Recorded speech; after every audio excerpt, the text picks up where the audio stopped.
everybody.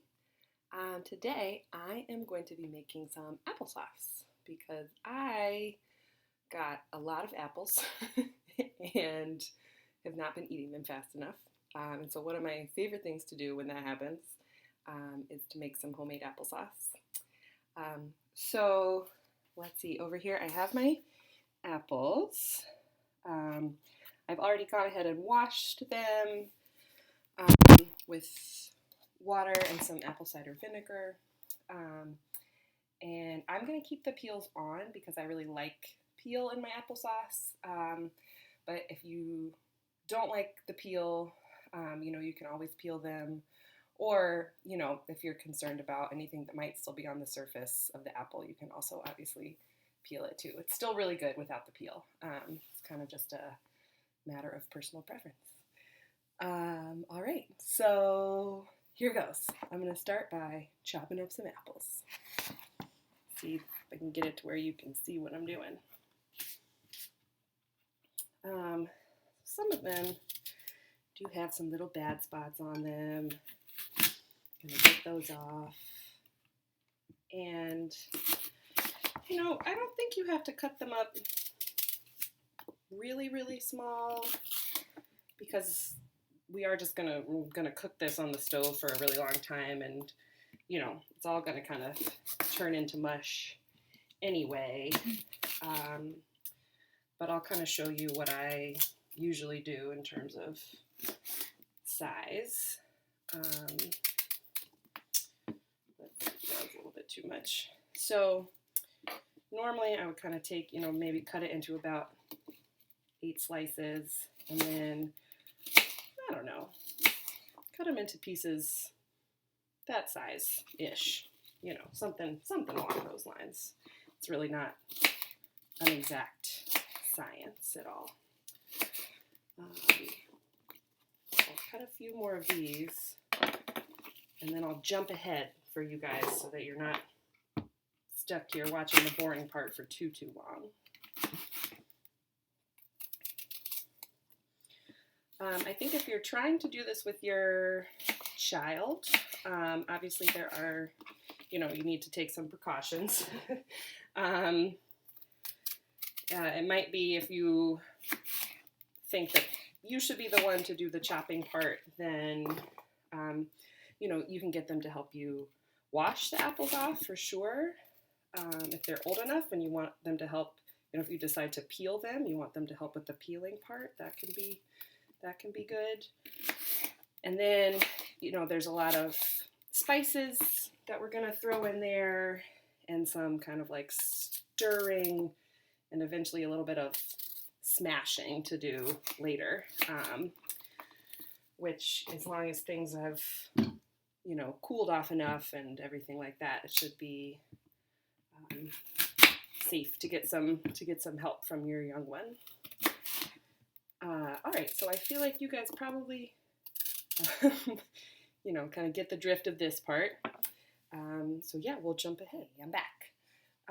I realized one thing I forgot to specify in the beginning, although I'm sure everybody is doing this now, is to wash your hands very thoroughly before doing any part of this project, which I did off camera.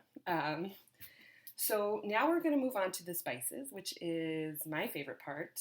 I don't really follow a recipe most of the time with many things, but with applesauce, I kind of just play it by ear. There are plenty of recipes out there if you want to look one up and kind of get an idea of what amount of spices to use for the number of apples you're using. But for me personally, I kind of just feel it out a little bit. So I have quite a few things here. I have some cinnamon sticks. I'm going to put a couple of those in. I am also going to put some ground cinnamon as well. I have some ground mace and ground ginger. And then it's not labeled, but this is nutmeg. And then I do have some whole cloves, and I'm a little on the fence about whether I'm going to chuck these in or not, but I'm going to think about it as I do everything else. You know, one thing you can also do is use something that's called like apple pie spice, which is just sort of like a blend. So that's also totally fine to do. So here we go. Let's see, we got our chopped up apples. Gonna get the cinnamon sticks in there.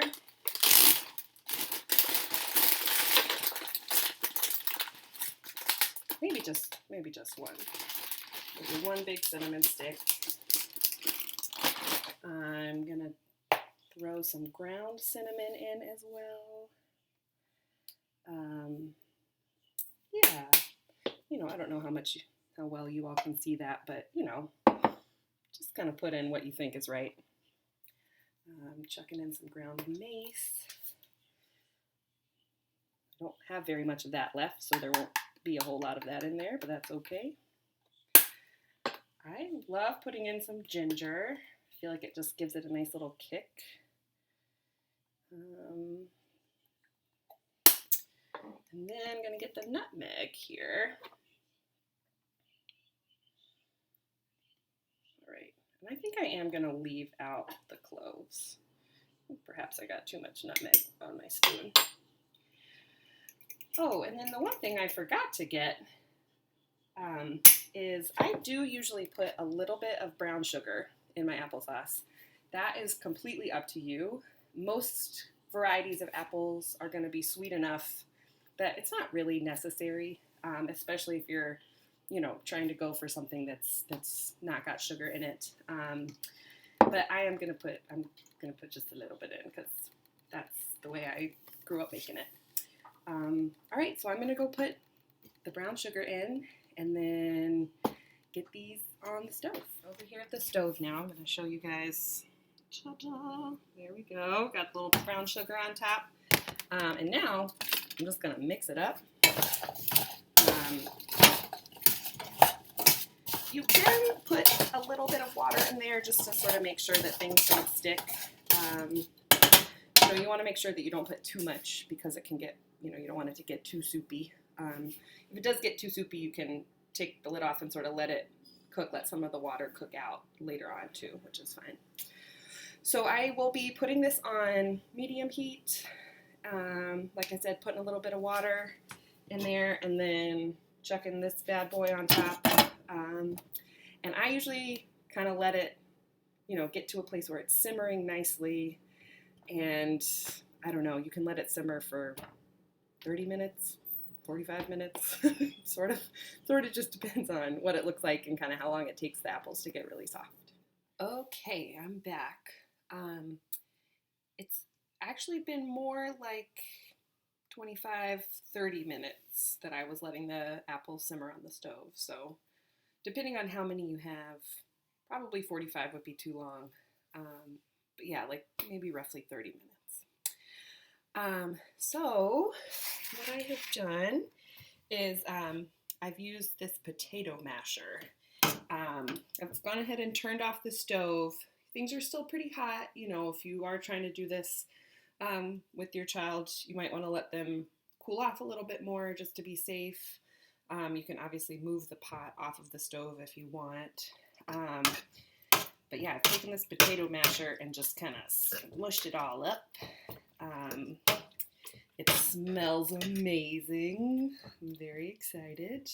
I went ahead and took the cinnamon stick out as well, but so you can kind of see there, that's what it's looking like now.